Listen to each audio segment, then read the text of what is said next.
لوک سبھا انتخابات 2024 کے چوتھے مرحلے کے لیے آج ووٹنگ صبح سے شروع ہو گئی ہے۔ چوتھا مرحلہ سماجوادی پارٹی کے سربراہ اکھلیش یادو، مرکزی وزیر گری راج سنگھ، ترنمول کانگریس کے لیڈر مہوا موئترا اور AIMM کے اسد الدین اویسی کے جیسے امیدواروں کی انتخابی قسمت کا فیصلہ کرے گا۔ 10 ریاستوں اور مرکز کے زیر اہتمام علاقوں کے 96 پارلیمانی حلقوں میں ووٹنگ ہو رہی ہے۔ صبح 7 بجے سے یہ ووٹنگ شروع ہو گئی تھی جو شام تک جاری رہی۔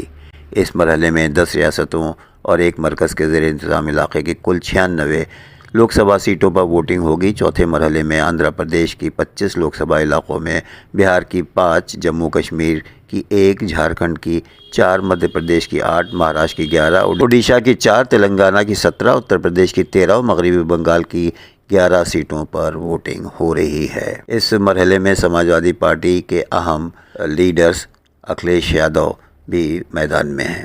آندھرا پردیش میں کانگریس کی YSRC تمام 25 لوک سبھا سیٹوں اور تمام 175 اسمبلی سیٹوں کے لیے 13 مئی کو انتخابات ہو رہے ہیں۔ ریاست میں درمیان سے رخی مقابلہ ہے۔ ریاست میں NDA قیادت والے انڈیا اتحاد اور نیشنل ڈیموکریٹک الائنس BJP اور چندرا بابو نائیڈو کی DP اور پون کلیان کی جنا سینا شامل ہے۔ مرحلے میں اڈیشہ کی 28 اسمبلی سیٹوں پر بھی ووٹنگ ہوئی ہے، جس میں لوک سبھا سیٹوں کے لیے کل 117 امیدوار میدان میں ہیں۔ آج کے مرحلے میں کچھ نمایاں امیدواروں میں اتر پردیش کے سابق وزیر اعلیٰ اکھلیش یادو قنوج UP سے اور مرکزی وزیر گری راج سنگھ بیگوسرائے، نتیانند رائے اجیا پور بہار اور راؤ صاحب وانوے جالنا مہاراشٹر شامل ہیں۔ اس کے علاوہ کانگریس لیڈر ادھیر رنجن چودھری اور ترنمول کانگریس کے امیدوار اور سابق کرکٹر یوسف پٹھان دونوں بہرامپور، مغربی بنگال، BJP کی پنکجا منڈے بیڈ، مہاراشٹر AIMM کے سربراہ اسد الدین اویسی حیدرآباد تلنگانہ اور ریاست آندھرا پردیش کانگریس میں صدر YS شرمیلا کڈپا میدان میں ہیں۔ مرکزی وزیر اجے کمار مشرا اتر پردیش کی کھیری سیٹ سے ہیٹ ٹرک کرنے کی کوشش کر رہے ہیں۔ ان کا بیٹا 2021 کے لکھیم پور تشدد کیس میں ملزم ہے۔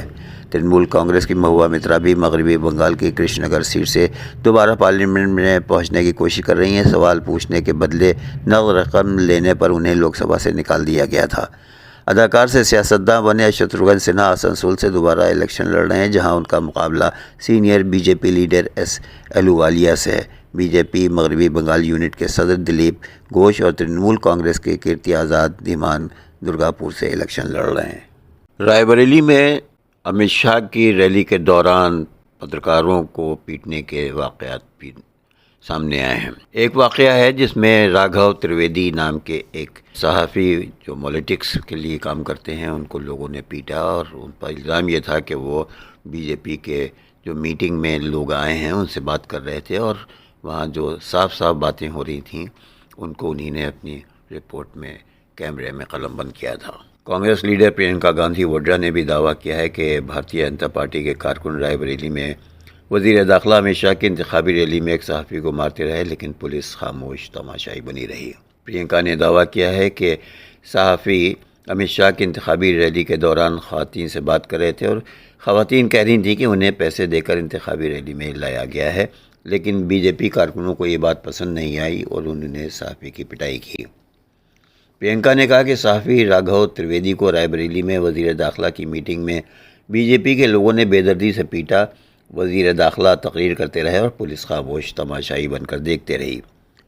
صحافی کو صرف اس لیے پیٹا گیا کہ اس نے کچھ خواتین سے بات کی تھی جو وہ کہہ رہی تھیں کہ اس میٹنگ میں شرکت کے لیے پیسے دیے گئے ہیں۔ کانگریس جنرل سیکرٹری نے کہا کہ BJP جس نے پورے ملک کے میڈیا کو خاموش کر دیا ہے، اس کے خلاف اٹھنے والی کسی بھی آواز کو برداشت نہیں کر سکتی۔ BJP جمہوریت کو تباہ کر کے آئین کو ختم کرنے اور عوام کی آواز چھیننے کی مہم چلا رہی ہے۔ نوئیڈا کی ایک ہائی رائز سوسائٹی میں ایک گمبھیر معاملہ سامنے آیا ہے۔ عام طور پر بڑی سوسائٹیز میں لفٹ خراب ہونے یا لفٹ پھنسنے کی کئی گھٹنائیں سامنے آتی رہتی ہیں۔ اسی بیچ نوئیڈا کی استھت ایک سوسائٹی میں بھی ایک بڑا لفٹ حادثہ ہو گیا۔ سیکٹر 137 میں بنی سوسائٹی میں رویوار کو ٹاور 5 کی چوتھی منزل کی لفٹ خراب ہو گئی۔ جیسے ہی لوگ لفٹ سے باہر نکلنے لگے، اس کے دروازے اور اس کے بریک فیل ہو گئے اور لفٹ تیزی سے اوپر چلنے لگی۔ لفٹ سیدھے 25ویں منزل پر پہنچی۔ لفٹ سب سے اوپر کے ہمالیہ پر پہنچنے کے بعد چھت کو توڑتے ہوئے اوپر کی طرف گئی۔ اس حادثے میں سوسائٹی کے 3 لوگ گھائل ہوئے ہیں۔ فلسطینی مزاحمتی تنظیم حماس نے ڈرون کے ذریعے اسرائیلی ٹینک پر بم گرانے کے ویڈیو جاری کیا ہے۔ غیر ملکی خبر رساں ادارے کے مطابق حماس کے عسکری ونگ القسام بریگیڈز نے سماجی رابطے کے پلیٹ فارم ٹیلی گرام پر اسرائیلی ٹینک کو نشانہ بنانے کا ویڈیو جاری کر دیا ہے۔ حماس کا دعویٰ ہے کہ اس کے عسکری ونگ نے شمالی غزہ میں جبالیہ پناہ گزین کیمپ کے مشرق میں اسرائیلی ٹینک کو نشانہ بنایا ہے۔ غیر ملکی خبر رساں ادارے رائٹرز کے مطابق سیٹلائٹ تصاویر سے حملے کے مقام کی تصدیق ہوتی ہے۔ تاہم رائٹرز کے مطابق آزاد ذرائع سے اس ویڈیو کے فلمائے جانے کی تاریخ کی تصدیق نہیں ہو سکی ہے۔ خیال ہے کہ گزشتہ روز اسرائیلی فوج نے شمالی غزہ پر دوبارہ حملے شروع کر دیے تھے اور اسرائیلی ٹینک جبالیہ پناہ گزین کیمپ میں داخل ہو گئے تھے۔ زمین سے ٹکرانے والے طاقتور شمسی طوفان کے اثرات آسمان پر نمودار ہونا شروع ہو گئے ہیں۔ غیر ملکی میڈیا رپورٹس کے مطابق 2 دہائیوں میں سب سے زیادہ طاقتور شمسی طوفان جمعے کے روز زمین سے ٹکرایا، جس کے باعث امریکہ، برطانیہ سمیت مختلف ممالک میں آسمان پر روشنی کے حیرت انگیز نظارے دیکھنے کو ملے۔ شمسی طوفان کے باعث سیٹلائٹ نظام و پاور گرڈز متاثر ہونے کا خطرہ ہے، تاہم ابھی تک بجلی اور مواصلات میں خلل کی کوئی فوری اطلاع نہیں ملی ہے۔ ماہرین کا کہنا ہے کہ سن اسپاٹ کلسٹر کا مجموعی پھیلاؤ کئی لاکھ کلومیٹر ہے، جو زمین کے کل رقبے سے 15 گنا زیادہ ہے۔ آخری بار ایسا شدید طوفان 2003 میں آیا تھا۔ رپورٹس کے مطابق امریکہ اور برطانیہ میں بہت سے لوگوں نے ہفتے کو الصبح آسمان پر روشنیوں کا نظارہ دیکھا، جس کی تصاویر سوشل میڈیا پر شیئر کی گئی ہیں۔ برطانوی میٹ آفس کے ماہر موسمیات کرس سنل نے کہا کہ پورے ملک میں ان مناظر کو دیکھا گیا ہے، جبکہ پراگ اور بارسلونا سمیت دیگر یورپی مقامات سے بھی اس کی تصاویریں حاصل کی گئی ہیں۔ دنیا کے مختلف ممالک میں آندھی، طوفان، بارش اور سیلاب کا زور ہے۔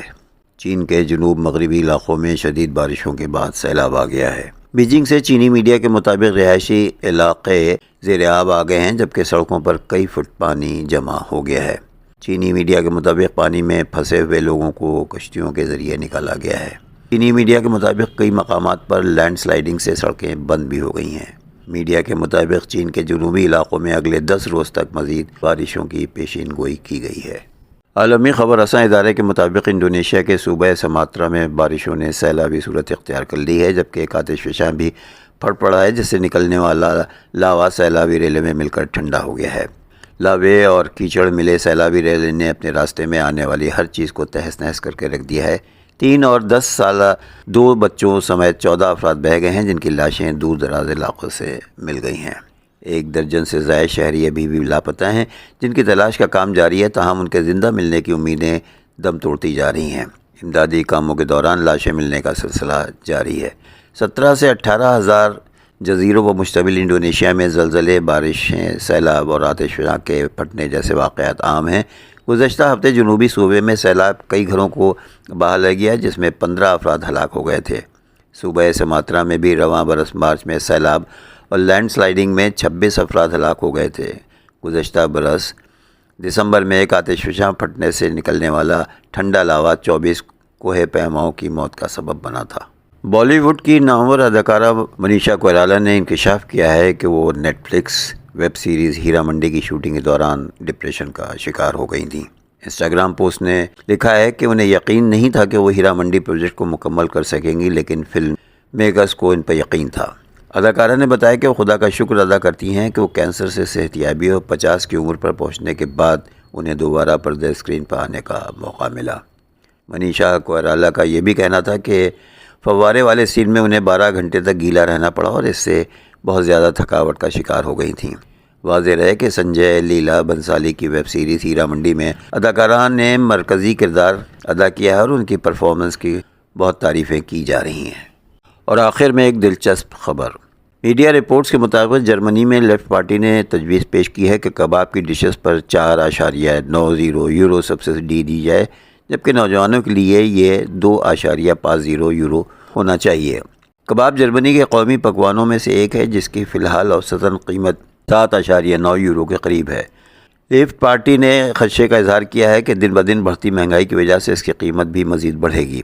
کباب کی قیمت جرمنی میں ایک مذاق بن گئی ہے۔ جرمن چانسلر اولاف شولز نے ایک نیوز کانفرنس میں کہا کہ وہ جہاں بھی جاتے ہیں ان سے کباب کی قیمتوں کے بارے میں پوچھا جاتا ہے۔ دوسری جانب لیفٹ پارٹی کی ایگزیکٹو کمیٹی کے رکن کیتھی گیبل نے ایک بیان میں کہا ہے کہ جب نوجوان چانسلر اولاف کو روک کر کباب کو سستا کرنے کا مطالبہ کر رہے ہیں تو پھر یہ مذاق نہیں رہتا بلکہ ایک سنگین مسئلہ پیدا ہو گیا ہے۔